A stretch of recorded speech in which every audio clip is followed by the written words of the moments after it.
विक्रम बेताल की कहानी, ज्यादा पापी कौन।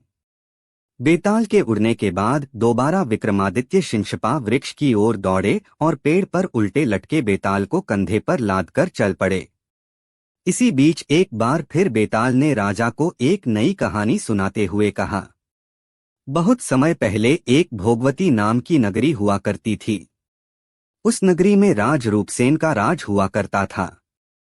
राजा को शादी करने का बड़ा मन था। एक दिन राजा ने अपने चिंतामणि नाम के तोते से पूछा, बताओ मेरी शादी किसके साथ होगी। तोते ने कहा, मगध की राजकुमारी चंद्रवाती से। राजा ने तोते की बात सुनने के बाद एक ज्योतिषी को बुलाकर यही सवाल पूछा। ज्योतिषी ने भी राजा को वही उत्तर दिया जो तोते ने दिया था।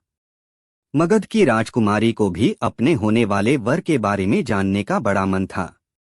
राजकुमारी ने अपनी मैना मंजरी से पूछा, अरे यह बताओ मेरा विवाह किसके साथ होगा। मैना ने भी राजकुमारी को राजा रूपसेन से शादी होने की बात बताई। इतना सुनने के बाद दोनों नगर की तरफ से शादी का न्योता एक दूसरे को भेजा गया, जो स्वीकार हो गया।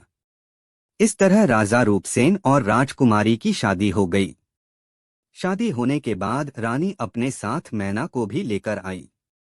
राजा ने अपने तोते से मंजरी मैना की शादी करवा दी और दोनों को एक ही पिंजरे में रख दिया। एक दिन किसी बात को लेकर मैना और तोते के बीच में बहुत बहस होने लगी। मैना गुस्से में कहने लगी, पुरुष पापी, धोखेबाज और अधर्मी होते हैं। फिर गुस्साए तोते ने कहा, स्त्री लालची, झूठी और हत्यारी होती हैं। दोनों के बीच का झगड़ा इतना बढ़ गया कि यह बात राजा तक पहुंच गई।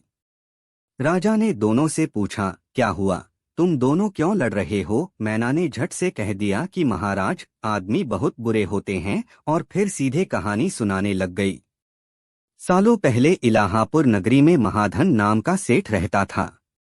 उस सेठ के घर शादी के कई सालों बाद एक लड़का पैदा हुआ। महाधन सेठ ने उसका बड़े ही अच्छे से पालन पोषण किया। अच्छे संस्कार मिलने के बाद भी सेठ का बेटा बड़ा होकर जुआ खेलने लगा। जुए की लत में वो सारा पैसा जुआ खेलते हुए हार गया। इसी बीच सेठ की मौत हो गई। जुए की लत की वजह से न तो लड़के के पास पैसे बचे और न पैसा कमाने वाला बाप, तो लड़का अपना नगर छोड़कर चंद्रपुरी नगर पहुंच गया। नए नगर पहुंचकर लड़के की मुलाकात कर्ज देने वाले साहूकार हेमगुप्त से हुई। लड़के ने अपने पिता के बारे में साहूकार को बताया और एक झूठी कहानी उसको सुनाने लगा। उसने कहा कि वो जहाज लेकर बहुत बड़ा सौदा करके लौट रहा था।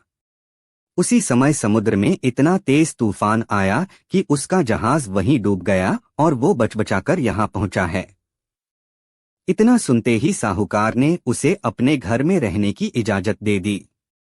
इसी बीच हेमगुप्त साहूकार को ख्याल आया कि सेठ का यह लड़का मेरी बेटी के लिए अच्छा वर साबित हो सकता है। तुरंत साहूकार ने अपनी बेटी की शादी सेठ के बेटे से करवा दी। शादी के कुछ दिन तक अपने दामाद का काफी सत्कार करने के बाद साहूकार ने अपनी बेटी को खूब सारा धन देकर विदा कर दिया। दोनों के साथ साहूकार ने एक दासी को भी भेजा। रास्ते में सेठ के बेटे ने अपनी पत्नी से कहा, सारे गहने मुझे दे दो, यहाँ कई लुटेरे हैं। उसकी पत्नी ने ऐसा ही किया। जेवर मिलते ही उसने दासी को मारकर कुएं में फेंक दिया और अपनी पत्नी को भी कुएं में धक्का दे दिया। लड़की जोर जोर से रोने लगी।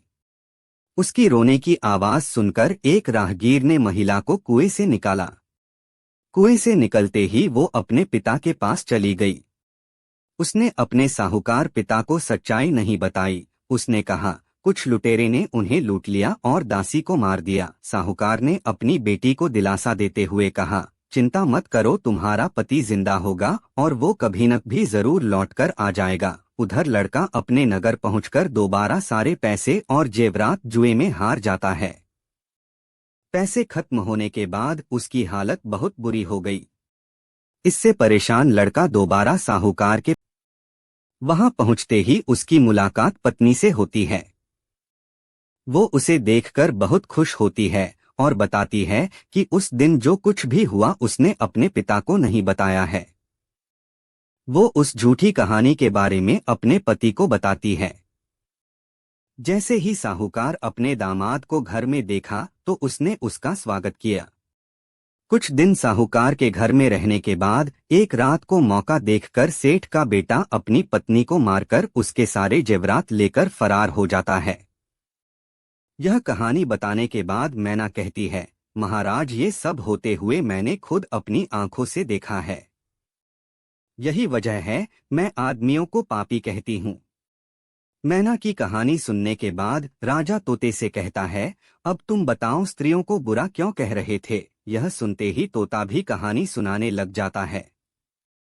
वो बताता है कि एक समय वो कंचनपुर में सागरदत्त नाम सेठ के यहाँ रहता था। उसके बेटे का नाम श्रीदत्त था, जिसकी शादी पास के ही नगर श्रीविजयपुर के सेठ सोमदत्त की बेटी से हुई थी। शादी के बाद व्यापार करने के लिए लड़का परदेश चला गया।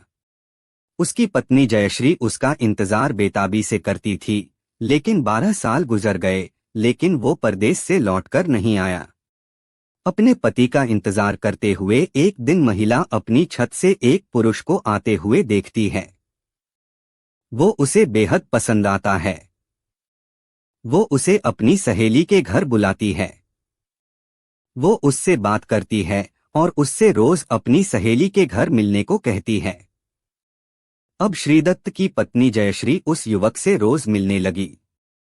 ऐसा होते होते कुछ महीने बीत गए। इसी बीच एक दिन जयश्री का पति श्रीदत्त परदेश से लौट आता है। महिला अपने पति को देखकर परेशान हो जाती है। थकाहारा श्रीदत्त आराम करने के लिए बिस्तर पर लेटते ही एकदम सो जाता है। मौका देखते ही उसकी पत्नी उस युवक से मिलने के लिए अपनी सहेली के घर चली जाती है। रात को उसे बाहर जाते हुए देख एक चोर उसका पीछा करता है। वो देखता है कि वो किसी घर में चली गई। अफसोस, वो युवक सांप के काटने की वजह से मर जाता है। जैसे ही जयश्री उसे देखती है तो उसे लगता है कि वो सो रहा है। वो उसके करीब जाती है। उसी समय पास के पीपल के पेड़ पर बैठा भूत मरे हुए युवक के शरीर में घुसता है और महिला की नाक काटकर वापस पेड़ पर बैठ जाता है। रोते हुए वो अपनी सहेली के पास पहुंची और उसे पूरी कहानी बताई।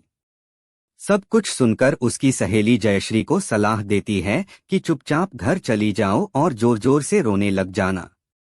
जैसे ही कोई नाक के बारे में पूछे तो कह देना कि तुम्हारे पति ने काट दी है। वो ऐसा ही करती है। लड़की का पिता श्रीदत्त की शिकायत करता है। इसके बाद सभा में सभी पेश होते हैं। जैसे ही राजा लड़की की कटी हुई नाक देखता है तो गुस्से में उसके पति को सूली से लटकाने का फैसला सुना देता है। उस सभा में वो चोर भी मौजूद होता है जिसने श्रीदत्त की पत्नी को रात में घर से बाहर जाते और अन्य चीजों को देखा था। राजा द्वारा सुनाई गई सजा को सुनते ही चोर बहुत दुखी होता है। वो किसी तरह से हिम्मत करके राजा को सारी कहानी बताता है। कोई भी उसकी बात पर विश्वास नहीं करता तो चोर कहता है, आप वहां चलकर देख लीजिए, भूत भी वही हैं और युवक की लाश भी। जब जांच की जाती है तो बात सच निकलती है। यह बताकर तोता कहता है, राजन, महिलाएं इतनी दुष्ट होती हैं। इतना कहकर बेताल राजा विक्रमादित्य से कहता है, बताओ महिला और पुरुष में से ज्यादा पापी कौन। राजा कुछ देर सोचकर बताते हैं, महिला ज्यादा पापी है। बेताल कहता है, कैसे। राजा ने जवाब में कहा, विवाहित होने के बावजूद महिला की परपुरुष पर नजर थी और उसने अपने पति को धोखा दिया। कहानी से सीख, इंसान को कभी भी झूठ नहीं बोलना चाहिए। झूठ बोलने का परिणाम हमेशा बुरा ही होता है।